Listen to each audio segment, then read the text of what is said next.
Hello, everyone, and welcome back to Glorious Reacts. Before we begin, I would like to introduce ourselves. My name is Arnold, your friend from Down Under, and I am joined by the guys. The Thriller from Manila, Joel. Say hi, Joel. Hi, Joel. Are we gonna do this? And our very own Singapore Slim, Paul. Say hi, Paul. Hi, Paul. Ah, Arnold and Joel.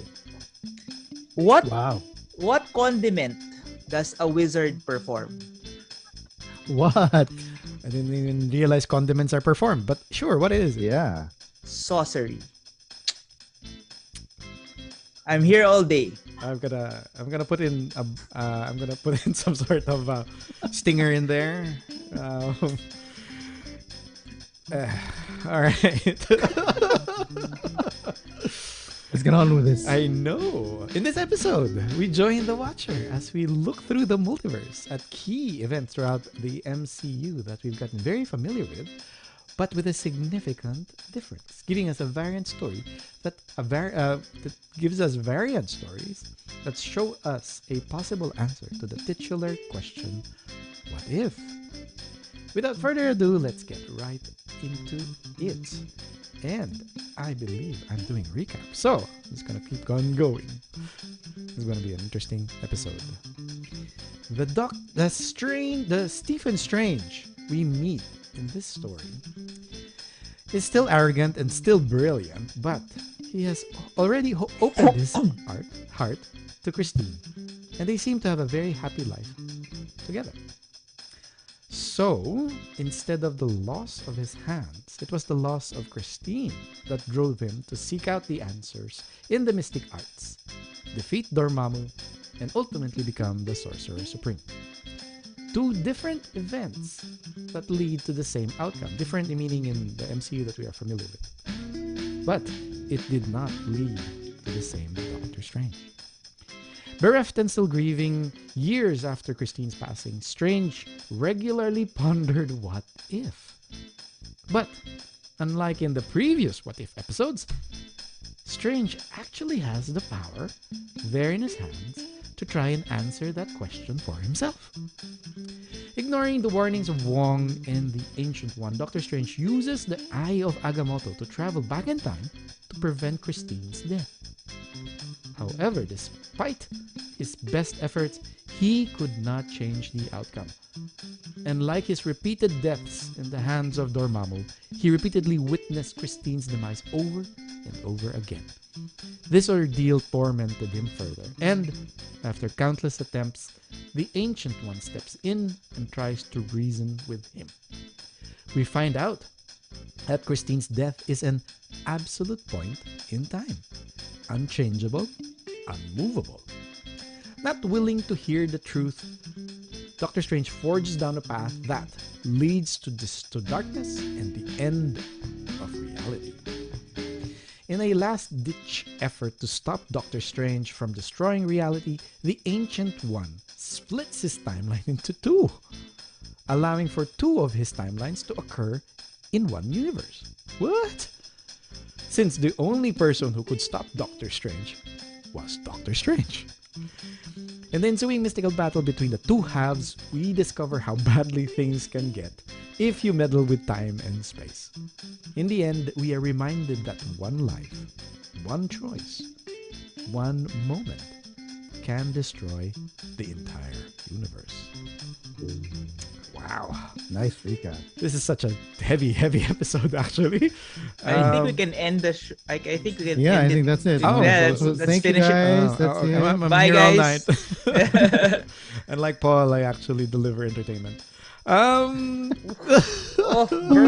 burn, shots fired.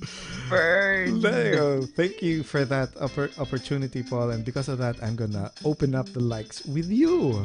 Go. Oh. There's Um, no way.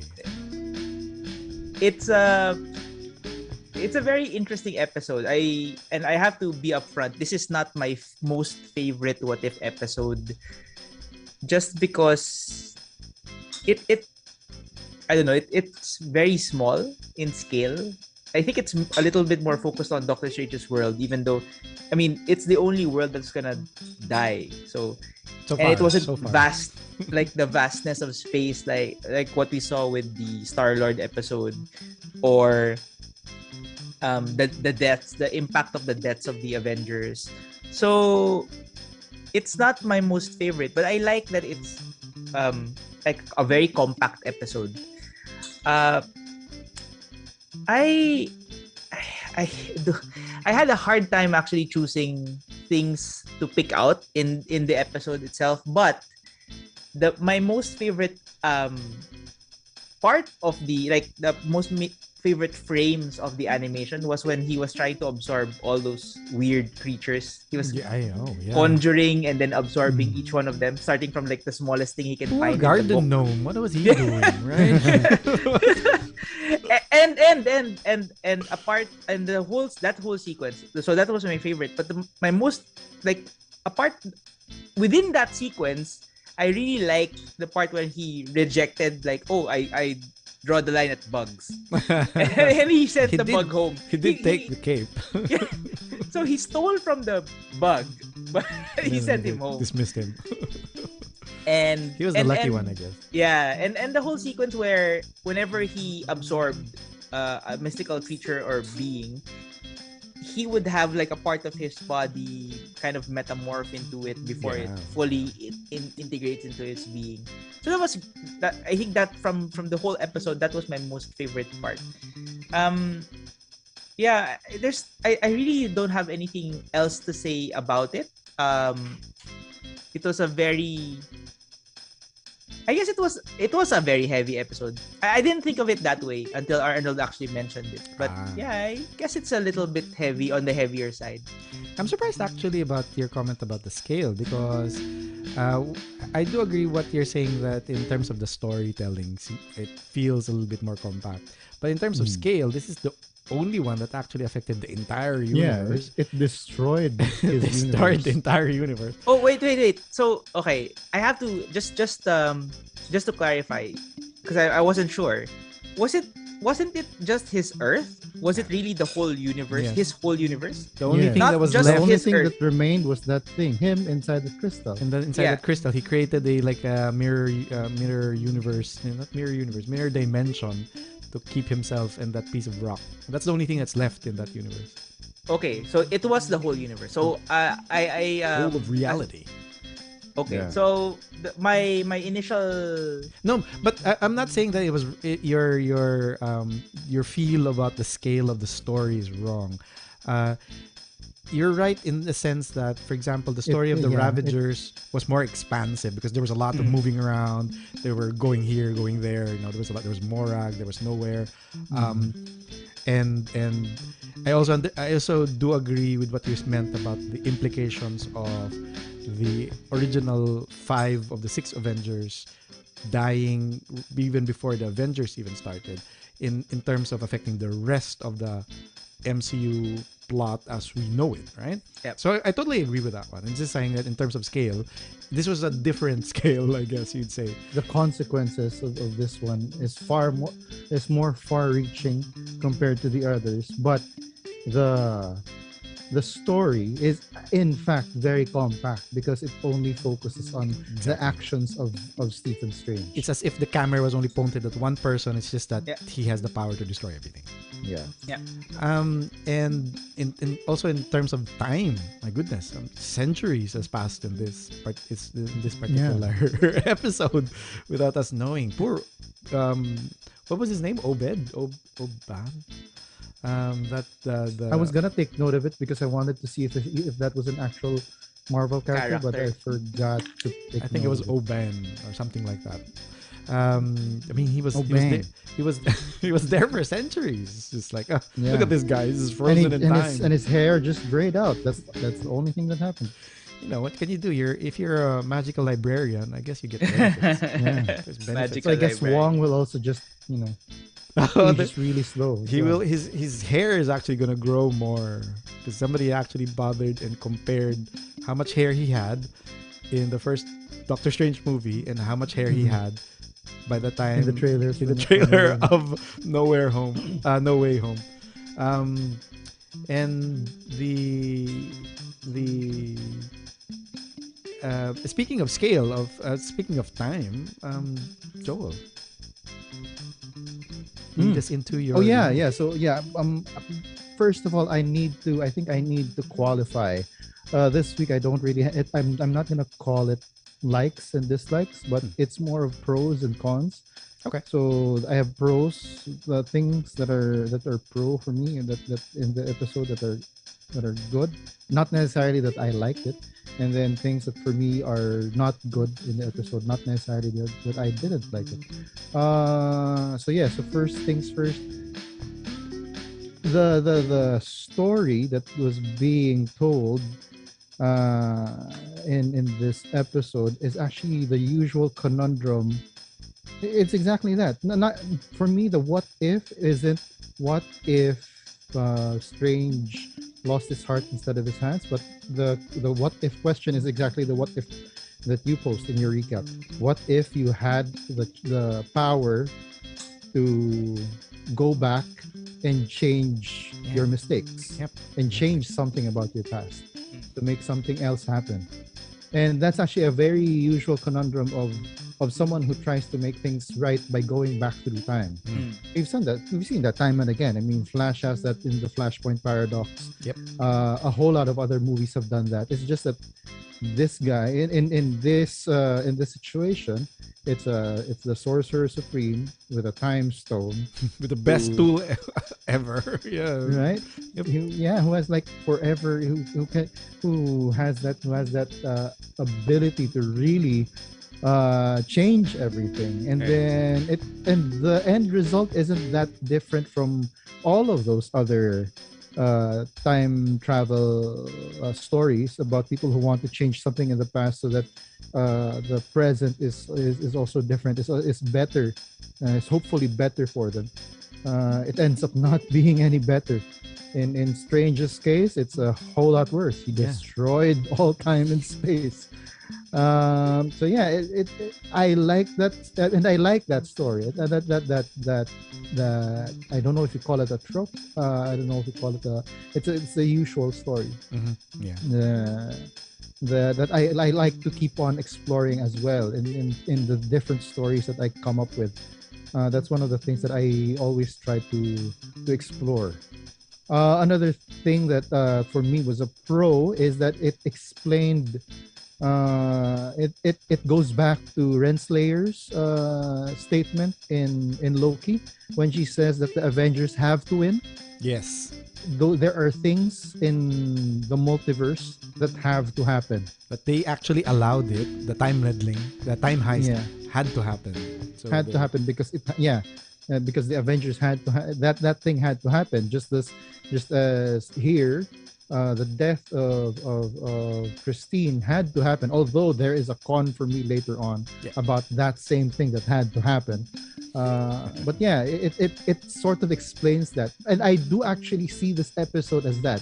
It's trying to explain a lot of the rules when it comes to meddling with time and space, because that's Oh. what that's where they're going right now after what do you call Oh this, yeah, you're after right. WandaVision, and then you've You're got right. Loki, and then you've got this, and then after this you're going to go into Spider-Man, No and then way you're going to go into home. Multiverse of Madness. And yeah, and They're heading there, so they want to lay down the gotcha. rules. Gotcha. And actually, now that you pointed it out, Spider-Man's main thing in the third movie is the same exact thing.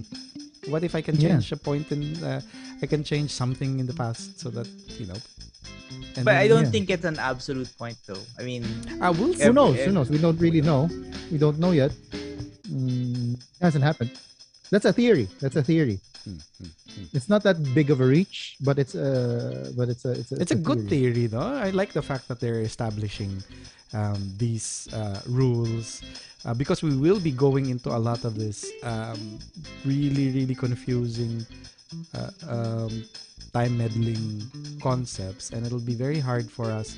There has been little front loading.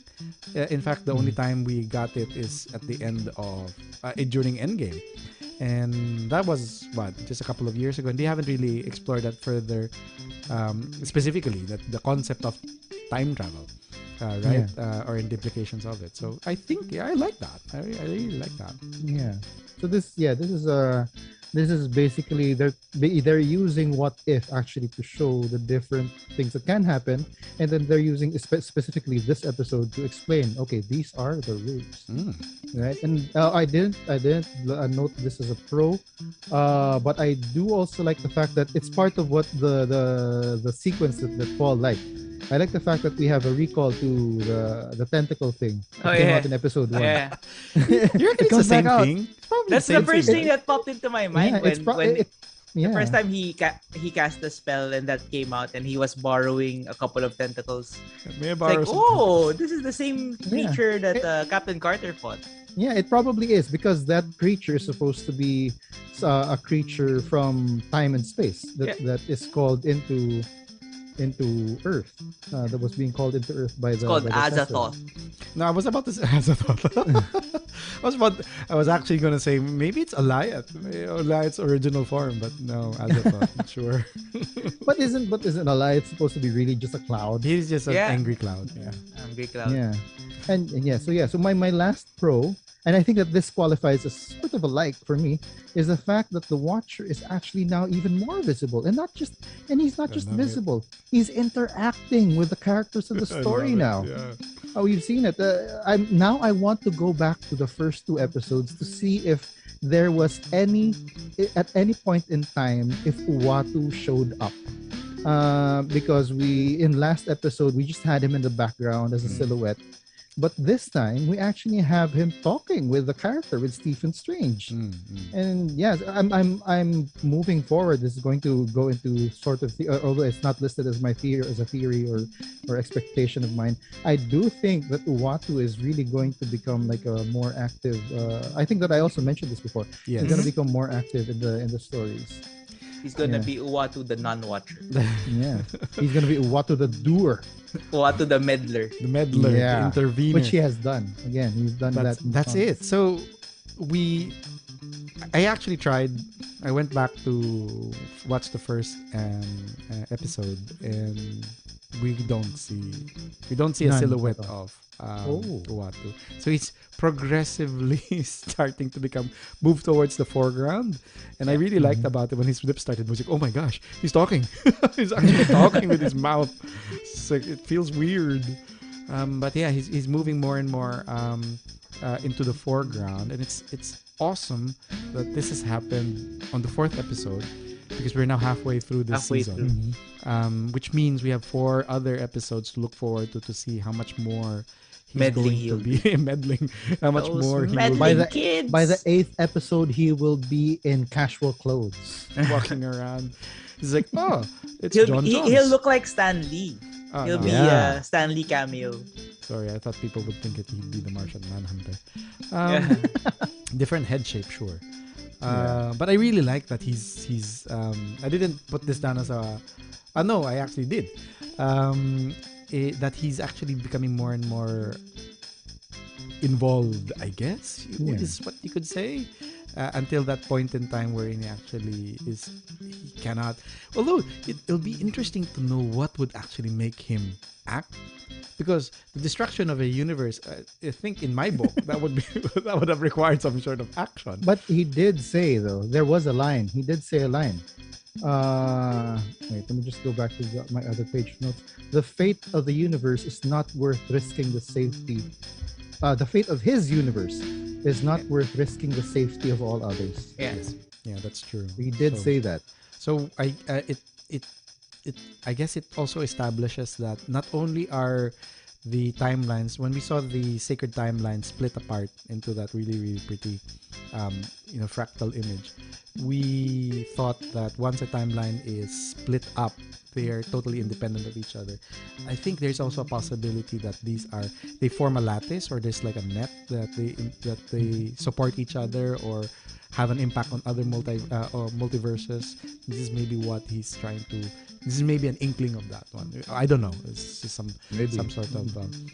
Maybe I should put that down as a theory. So I remember in Marvel Zombies, Uatu actually got eaten by the zombies because of his big head. There's a lot of brain inside the head, right? So I remember he was hiding from the zombies, but they were able to detect him. So I wonder if the same thing is gonna happen on the Marvel Zombies episode. Crap! Like if he gets eaten. So I don't know. I mean, if that's the case, if he does get eaten, then I guess there's really no connection between. I mean, if we're all, are we supposed to be, as the viewers, are we supposed to be fellow watchers? Like, exactly, fellow watchers like Watu. I get the feeling that's a nice question to ask. I get the feeling that we're supposed to be to us. Yeah, exactly. I get the feeling that we're supposed to be the same. So we're looking at everything at his from his perspective. But if he gets eaten, there's no more, guide. So I don't know. I just want to bring that up because I just remember the comic book. We'll eventually get to the zombie episode. I'm so excited for that episode. I'm sure you are. But before that tragedy is gonna happen, let's talk about this particular tragedy. Because as I already mentioned, I found this episode to be the most tragic. Tragic, I guess. The death of 5 of the 6 original Avengers is tragic for sure. But in the context of that story of episode 3, we never got to meet them. Right. So there was no. I'm sure there was some sort of nostalgia for us already. But we, as the viewers, were being forced to focus on the whodunit, right? Rather than the lives of these heroes who could not be. So there was no time to lament them. Just this one bit, we did get to meet Thor's hair. Yeah, gorgeous hair. There was and there was what do you call this? There was the Black Widow. Black Widow was actually the main driver of the story for about half of the episode. But you get what I mean. In this particular what if, we already see a happy life for Stephen Strange, even before he turned into the Sorcerer Supreme. And I guess this is where I'm drawing the tragedy from. It's quite possible that there was no need for a Doctor Strange in this particular timeline, except that obviously it was an absolute point. It had to happen because Doctor Strange had to happen because there was nobody else who was going to stand up against Dormammu. So sure. So it made it extra, I guess, painful, quote unquote, for us as the viewers to realize that this is a more, I guess this, regardless if he went down the dark path, this was a darker Stephen Strange because there was a part of his life that's already been taken away, which was his heart. This also helps us remind us of the mental capacity, not just with intellect, but with, I guess, how strong of an EQ Stephen Strange has, because we never find out how much time, because time doesn't really exist in the negative zone, in the dark dimension.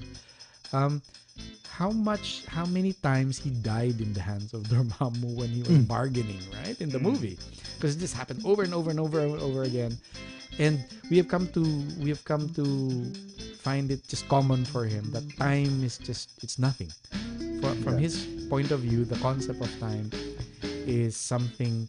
It's just like flowing water, except that he's a mortal being. He is time bound. So that means that his concept, he had to experience all of that, right? Dormammu, he had to experience all that 14. We never get an explanation of how he actually peered into all of those 14 million possible futures, if he actually lived through them just so that he could see what happens, because he was just doing the floaty thing. And he came back without even breaking a sweat. So the immense mental strain for you to do that is just unbelievable. But the loss of Christine was enough to actually push him to virtually go insane, right? Insane in the sense that he was willing to sacrifice the entirety of reality for this one thing.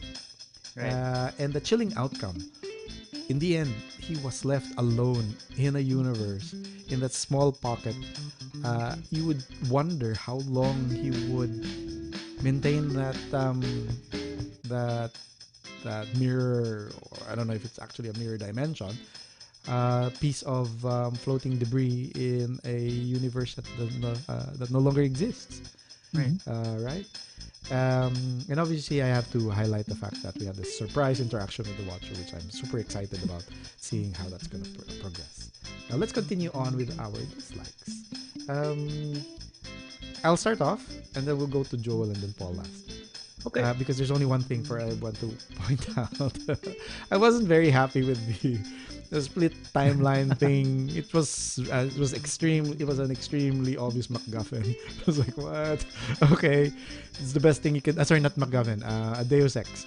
It was just like, okay, we have no other way of explaining this. Let's just split you up, because what else can we do? We need two Doctor Stranges. So I wasn't just satisfied with it. I don't have to. It's pretty cool. They just explain it away. It's like, yeah, all right, yeah, it's time meddling. It's dangerous, but hey, I did it anyways. It's so typical, ancient one. Oh, and by the way, I think this is the episode where they got most of the original cast together. Yep. Yeah. Everybody was back. Everyone's there. Benedict Wong was freaking. Was freaking there, so it was fun. So that was the one thing I just did not like, and it's just a minor gripe. Joel. Oh, okay. So for me, like what I said, this isn't dislike, but it's a con. I find that these are things that didn't quite add up. While the episode did explain how things had to happen in order for certain things to become, like Christine's death had to happen. But the question is, if Christine's death had to happen, why didn't she have to die in the Doctor Strange movie? I have an answer. Why? So, okay, this is my answer. So I don't know if this is the correct answer, but the way I see it is that for this universe, the change, or what caused Stephen Strange to seek out the mystical arts is Christine's death. Yeah. In the 616 in the MCU 616, universe, the cause was the accident. Was the hands not getting fixed. So yeah, that's it.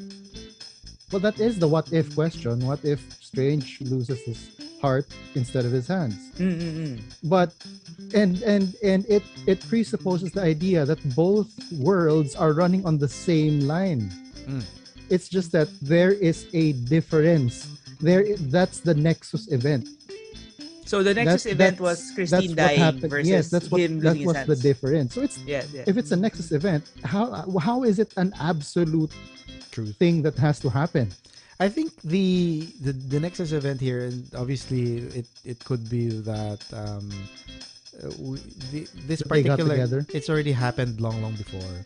The mere fact that they already have a happy life together means that it's already a significant difference from the MCU timeline.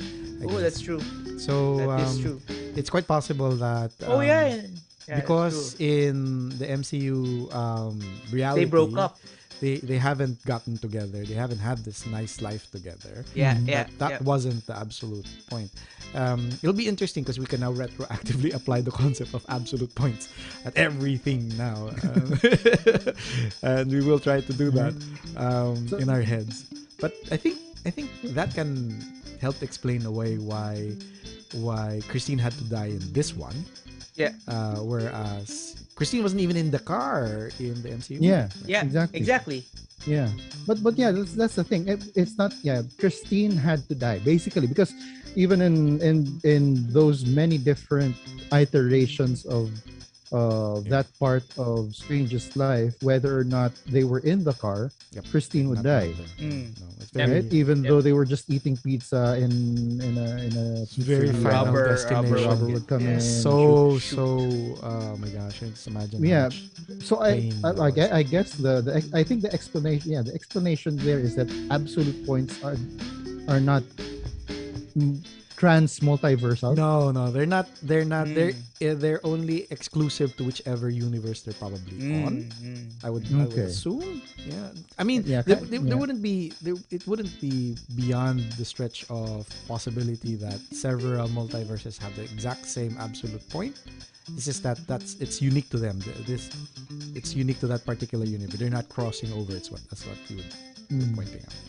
Yeah, yeah, that's something that wasn't clear at the very least. It wasn't clear because if you're going to introduce something that okay, this has to happen, then it has.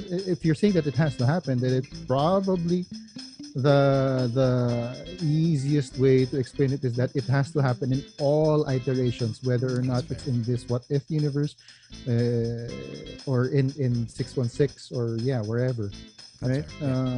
Yeah. And another thing that was a con for me is again this is the second episode that the animation is really starting to bother me. No. You know what it it's- sort of reminds me of? What- The what the- animation style, the art style at the very least. Now that's brighter. Funnily though, we noticed this because episode 3 was a lot brighter than the first two. Yeah, But this one is actually quite dark, except for the portion where it was morning after he drank his whiskey, and every day is sort of fading away. But you're right though. The animation is still very obvious, and the difference seems to be very obvious. It reminds me of a video game that the title is 13. 13. Yeah. Which is cell shaded. Cell There's shaded. actually First person shooter. there's actually one that's more recent that I was thinking about, and it escapes it escapes me at the moment. I'll try to remember it, and I'll bring it back once I remember it. yeah, but yeah, it's the movement is a little too smooth. I don't know if that's really the case. For me, the movement is a little No. too I smooth. saw that as well. I've noticed. It's like it's like they're all floating somewhere. This Uh, I think it lacks polish, or it was. I just think it was rushed. too polished. It was too polished because everything is too smooth. If it's not polished, it'd have jagged movements, and that actually makes it a little bit more organic for me, rather than someone who's like. It seems as if they're floating on air. Well, right? they're all sorcerers, so we're probably floating in air. Christine's not a sorcerer. Okay, so yeah, Well, she always floats on air. Christine. I mean, you sort of can get away with it with the first entrance of Christine Yeah. because that's how Strange was seeing her. Yeah. Yeah. Especially with all of that lighting behind her, they Yeah. made it the point to like put all of that lighting. They had so many ring lights behind. Yeah, and all the glare behind it. Yeah. It's too smooth. The movement is too smooth, and especially it's a little jarring considering that the animation is Disneyfied, and with Disney, especially with Disney animation, you have a lot of snappy movements most of the times they're to highlight comic instances, but really it makes it all that's my visual cue, like okay, this is a Disneyfied animation, it shouldn't be this smooth. The movement shouldn't be this smooth. So even unnatural. Little Mermaid, even Moana didn't have this smooth movement in the animation. Yeah, that's true. Maybe Right. it's a clue. Like I don't know. Oh, here we go. You are getting into Joel territory with all of your reaches, The man. animation is a clue. Maybe it's part of when we started. It was well done. Then after a couple of episodes, it's squiggles. starting to Deteriorate. it'll probably And then end up everything will with unravel. a pencil drawing, just like Evangelion did at the end. Oh, spoilers. Paul. Yeah, and go. but sorry. but overall, this is actually my least liked episode so far. Yeah. Well, I said the same thing. I this is not my most. Yeah, it's probably like the last. If I'm gonna rate all 8, this is probably gonna be the last. Um, this is gonna be the lowest marked Oh, wow. episode. Wow, Um, already without even watching the 4. Without even watching the other 4. Yeah, but what's left? The zombies, which that's probably number 1. Spider-Man. The Spider-Man. one. I like Sorcerer. Spider-Man a lot, Sorcerer so it's Supreme. gonna be hard to make. Well, they did do Spider-Man. How 3. can wouldn't that make you get So- wouldn't that I be a don't think lot Sam more Raimi's disappointing? gonna be part of the. Yeah, but still, What if? they managed to f it up, right? So Oh, come on. anyway, okay, enough of that. So dislike for me, I only have one. I didn't write it because it's very very superficial. I don't think they got Rachel McAdams right, It doesn't really look. Yeah, her. the animation is doesn't really look. and her. I did not look like because Rachel McAdams. she is really like, I like the way she looks. Let's just put it that way. Hmm. So I wanted her animation to be at least honest, Yeah. to reflect the way she No, looks. no, I agree. Yeah, it doesn't look like her. Yeah.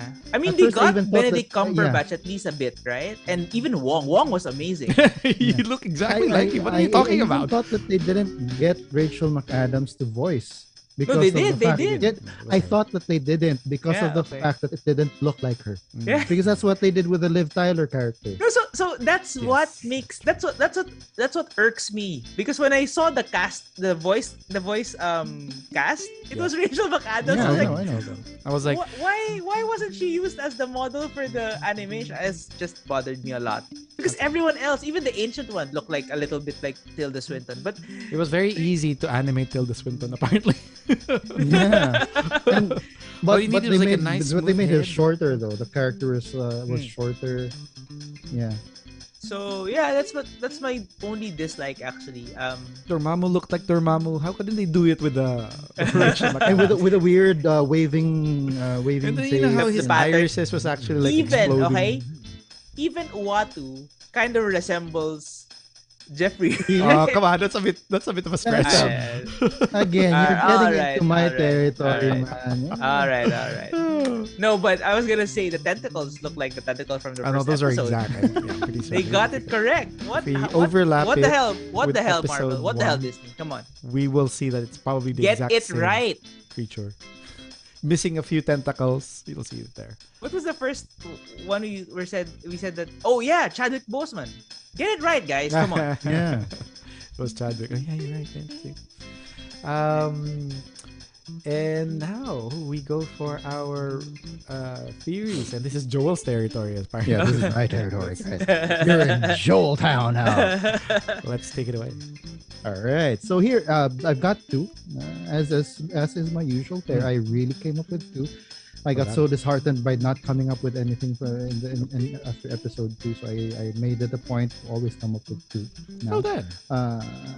So for my first thing, the not so reach is that this I mentioned this a while ago, is that Uatu is actually going to interact more and more with the what if worlds, and sooner or later he's gonna finally intervene.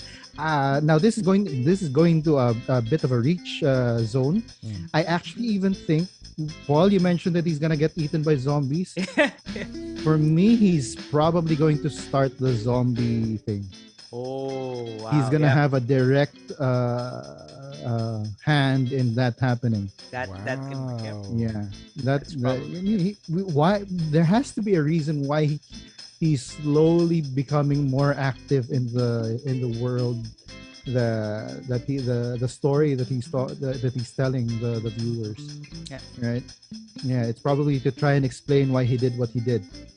And he's probably Oh, being- he was like, so this is my entire explanation before you judge yeah. me. Oh. Yeah, he's probably saying that if I had intervened with Strange back in episode 4, Yeah. that multiverse might have not died. Right? And all those Oh, interesting. Wow. Yep. That's a really good one. That's a things. really Yeah, good one. It's not so much of a reach because we've been seeing it happening. Yeah. There are some proofs of it possibly happening. Now this is my Reed Richards. It's your My Reed reach. Richards. Yeah, my reach. I only picked this up because Cagliostro is a central figure in the Sorcerer Supreme mythos, Yes. and then he is a character who meddled with space and time. Yes. Mm. Well, he tried to. Yes. Finally. And then my Reed Richards is actually that Cagliostro is another name for a very well-known conqueror Ahaha. that is again as per my previous theories is looking for ways in order to conquer the different multiverses. So that's my Reed Richards. Cagliostro is actually Mephisto. Cag. Oh. Well, yeah, we could do that too. I could do that too. I'm all for that. But yeah, he's actually Cag. That's Yeah. my thing.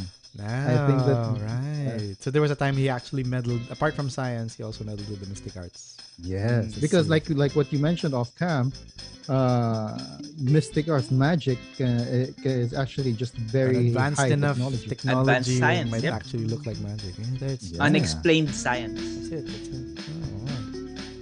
I mean, I really like your not so reach with Uatu actually telling a story to us the viewers in an attempt to explain what he will be ultimately be doing later on in the episode. That's actually pretty good. That's a great way to Yep. still establish a overarching arc without needing to have, because that's the arc, the storytelling. We actually think that the storytelling is the structure that the episode is being presented, and that's Mhm. all it is. It's just more of like a storytelling device, but in reality it might be because it is him explaining so that we get to be part of the decision later on and agree with whatever he had to do. Yeah. That could be a good. I like that. I'm not gonna steal that because that's Joel. Marvel, take notes. You can Give it still up. Marvel, take notes. You still have time to change your last few episodes. For at least for season 2. Come on. Also, I just if Uatu gets eaten in one of these episodes, who's gonna tell the story in season 2? Come on, hey, huh? Another watcher. But we need. But Watu is the watcher. He's the of- watcher. I mean, I know there's a lot of watchers, but Yeah. it's like a whole perv club. It's gonna be. there. You know who it's going to be? Who? It's gonna be Owa 3. Oh my goodness! Are you doing this, Joel? Come on. Now I'm going into fall Oh my territory. gosh, this is terrible. That's very good. I And like it. before things get out of hand, thank you for watching. One last note Yes. though. I'm going to comic book territory, and it's a DC territory. But this episode really reminds me a lot of the Dark Multiverse from the DC Comics Dark Knights, where all of the Earths in the Dark Yeah. Multiverse Tragic. die because of of something that happens, and then the Batman there just do something really weird. The different Batmen. It's a good read, guys. Yeah. Okay. Dark Knight's Metal. Ah. Okay. Well, that's it for our show. That's Thank it. you again to Paul and Joel for joining me in sharing thoughts, impressions, and theories on this episode of What If. I ask you, dear audience, how would you have retold this particular story? I don't know. Can you make it even more bleak? I hope not. Next time, we continue traveling the multiverse, reliving the familiar as new variant stories. What changes to key MCU events are you keen to see? We'd love to know your idea. As always, dear audience, we hope you tune in to the next episode and continue to hang out with us. Till then, bye.